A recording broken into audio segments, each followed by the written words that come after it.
February 27, 2004. Isang marangyang barko ang nasusunog sa Manila Bay. Sa gitna ng dilim, sigawan ng daang-daang pasahero ang naririnig. Humihingi ng tulong. Ang isang normal na overnight trip ay biglang naging pinakamalalang terrorist attack sa dagat sa kasaysayan ng Pilipinas. Pero hindi lang basta pagbobomba ang nangyari. At ang katotohanan ay lumabas lamang matapos ang 8 buwan. Karamihan ng tao, iniisip na ang mga malalaking trahedya sa dagat ay aksidente lang. Tumama sa iceberg, maling galaw ng tao, o sira ang makina. Pero paano kung sabihin ko na 116 na inosenteng tao ang namatay dahil lang sa ayaw magbayad ng shipping company ng $1 milyon sa mga terorista? Ito ang nakakagulat na kwento ng Super Ferry 14. Isang barko na puno ng pag-asa na nauwi sa trahedya. Oras nang bumalik sa nakaraan. Welcome sa Shadows of the Past. Ang MV Super Ferry 14 ay hindi ordinaryong barko. Gawa sa Japan noong 1981. May bigat na higit 10,000 gross tonnage at kaya nitong magdala ng halos 1,747 pasahero. Hindi ito maliit na lumang ferry na parang sira-sira. Ito'y may magagarang disenyo, parang hotel sa dagat. Para sa marketing, premium. Para sa mga terorista, perpektong target. Kasi, kung ikaw ay nangungutong, hindi mo titirahin ang taong walang pera. Ang babalikan mo ay yung may magarang kotse, malaking bahay at matagumpay na negosyo. Para sa Abu Sayyaf at mga kakampi nila, ang Super Ferry 14 ay parang ilaw na kumikislap sa dilim. Senyales na malaki ang pera ng WG&A Super Ferry. Ngunit hindi alam ng 879 na pasahero noong gabi ng February 26, 2004 na ang kanilang barko ay may target na.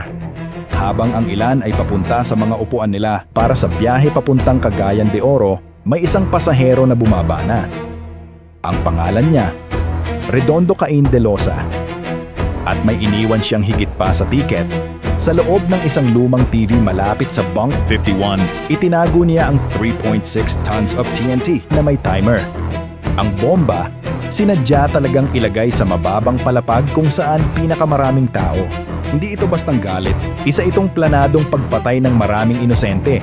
Eksaktong 11 p.m., isang oras matapos umalis ang barko, sumabog ang bomba, nagliyab ang apoy, kumalat ang usok, at nagsimulang magpanik ang mga tao. Ang amoy ng pulbura ay sumama sa makapal na itim na usok na bumalot sa tourist section. Ang mga pasahero nagising hindi dahil sa alon, kundi sa sigaw at sunog. Pero mas nakakakilabot pa ang nangyari pagkatapos. Alam ng kapitan, si Seferino Manzo, na hindi aksidente ito. Alam niya ang amoy, alam niya ang lokasyon, sabotahe ito. Pero hindi siya nag-utos ng abandon ship. Hanggang makalipas ang 2 oras at kalahati, habang lumalaganap ang apoy, habang nakakulong ang mga tao sa ilalim, isipin mo, 150 minuto. Sa panahong iyon, may mga taong tumatalon na sa dagat, sunog ang mukha, desperado. Ang iba, nahihirapan huminga sa masisikip na pasilyo. Dumating ang mga bangka ng Coast Guard, mga helicopter, at maging maliliit na fishing boats para magligtas. Pero para sa marami, huli na ang lahat. Ang pagkabigo na ito ay nagpakita kung gaano ka-unprepared ang lahat sa ganitong uri ng pag-atake. Kung mechanical failure lang, kaya pang ayusin. Pero ito ay bomba, at walang may alam kung paano re-respondehan. Habang nakalutang ang mga nakaligtas at isa-isang dinadala ang mga bangkay, ibang kwento ang ipinahayag ng gobyerno. Gas explosion. Aksidente lang. Pinilit nilang itanggi na terorismo ang dahilan. Pero alam ng survivors ang totoo. Narinig nila ang pagsabog, naamoy nila ang pulbura, at alam nila eksakto kung saan nangyari. 8 buwan, paulit-ulit na itinanggi ng gobyerno ang katotohanan. Kahit na sa hearing noong March 2004, higit 150 survivors ang nagpatotoo. May pagsabog sa bunk, 51. Kahit mismong kapitan ay nagsabi na naamoy niya ang pulbura, pero tikom pa rin ang bibig ng mga opisyal. Bakit? Kasi kung aaminin nila na Abu Sayyaf ang may kagagawan, malaking kahihiyan. Isang national security disaster. Ibig sabihin kaya ng terorista targetin ang sentro ng transportasyon ng bansa. Ang katotohanan ay lumabas lang nang umamin mismo ang bomber, si Redondo Cain de Losa, miyembro ng Raja Sulaiman Movement na konektado sa Abu Sayyaf. Binili niya ang tiket, inilagay ang bomba sa Bank 51B at bumaba bago pa umalis ang barko. Ang mga utak ng operasyon, Gaddafi Janjalani, Abu Sulaiman at Ruben Lavilla Jr., mga lider ng Abu Sayyaf.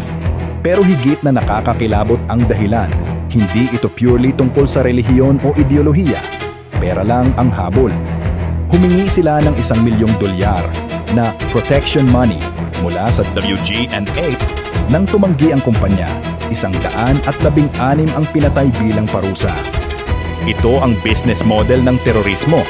Pera kapalit ng buhay. Hindi ka nagbayad? Mamamatay ang mga pasahero mo. Kasama sa 116 na biktima ang 15 bata. 6 sa kanila wala pang 5 taong gulang. May mga estudyanteng champion sa journalism contest na papunta pa sana sa kompetisyon.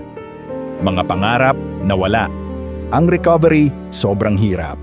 Sa unang linggo, 4 lang na bangkay ang nakuha mula sa barko. Marami ang natrap sa loob. Ang ilan, nalunod sa dagat. At may 53 katao hanggang ngayon ay hindi pa natatagpuan. October 11, 2004.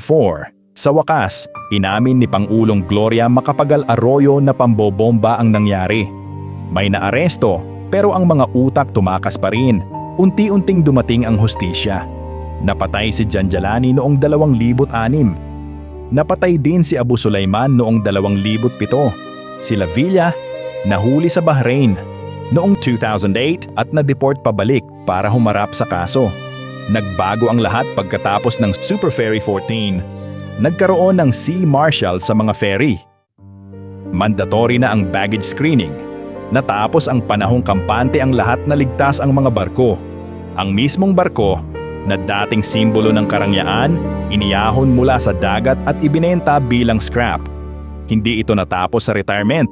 Natapos ito sa Abo at Kalawang. Hanggang ngayon, ang Super Ferry 14 ang pinakamatinding terrorist attack sa dagat sa Pilipinas. Hindi dahil sa bilang ng patay, kasi may mas malalaking aksidente gaya ng Doña Paz. Pero dahil ito ay sinadya, planado, at pinaramdam sa buong bansa na walang inosenteng target para sa mga terorista.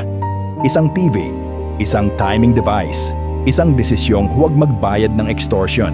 Ang 3 bagay na nagdulot ng trahedya at nagbago ng maritime security magpakailanman.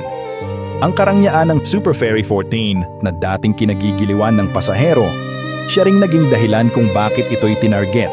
At sa huli, 116 na inosenteng tao ang nagbayad ng pinakamahal na presyo.